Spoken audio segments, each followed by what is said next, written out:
गोपाळला का तुला आतमध्ये जेवढा त्रास होत नसेल ना त्याच्यापेक्षा जास्त त्रास आम्हाला होत होता बाहेर, तू नव्हतास म्हणून.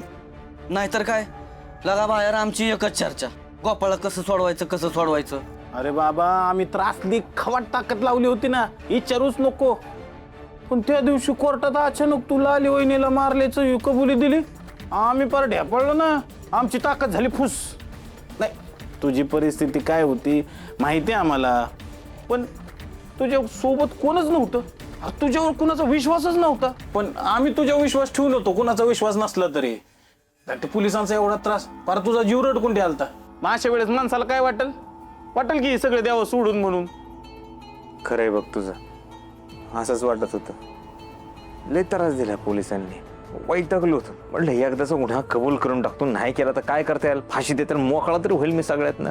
पण नियत कशी साथ देते बघ, मी काय सुद्धा नव्हतं केलं. उलट एक प्रकारे बरं झालं म्हणा, पोलिसांनी लालेजी कुठे त्या दिशेने तपास तरी चालू केला.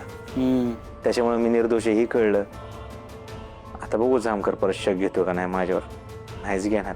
पण ह्या सगळ्यात एक कळलं बरं का मित्रांनो, तुम्ही माझ्या सोबतीला होता. तुम्ही सगळे मैत्रीच्या दुनियेतले राजा माणूस आहे, राजा माणूस. हा, आणि तो आमचा देव माणूस आहे गोपाळ. हा गोपाळ, अय गोपाळ. अरे सरपंच साहेब. नमस्कार नमस्कार. नमस्कार गोपाळ. अभिनंदन गोपाळ.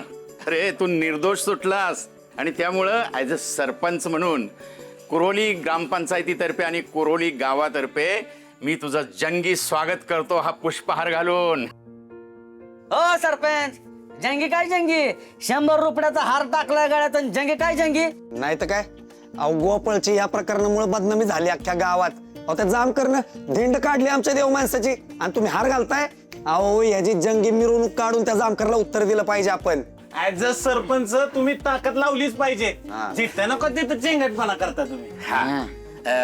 हा तुमचा प्रस्ताव मला मान्य आहे. तर गोपाळची जंगी मिरवणूक झाली पाहिजे, तर मग लागा तयारीला. नुसते जंगे मिरवणूक नाही, डॉल बी लागला पाहिजे, डंगणांग टंगणांग.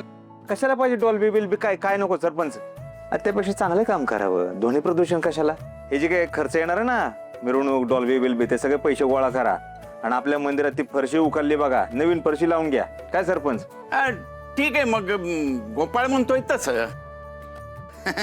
ठीक आहे, कॅन्सल. काय कॅन्सल करत, हा तुम्ही का बसा, तुम्हाला काय कळत काय गोपाळ, तू बी का बसला काय. जामकरला उत्तर द्यायचं म्हणजे डॉल्बी लावला पाहिजे, धिंगाणा केला पाहिजे, धंदनाक दोराळा केला पाहिजे. का रे आणि त्या जामकर साहेबाला ठसन दिल्याशिवाय आमचा जीव शांत होणार नाहीये. आता फोन करतो डॉल्बीवाल्याला. डॉल्बीवाल्याला, अरे तू आधी शांत बस बाबा. ए बाबा तू शांत बस.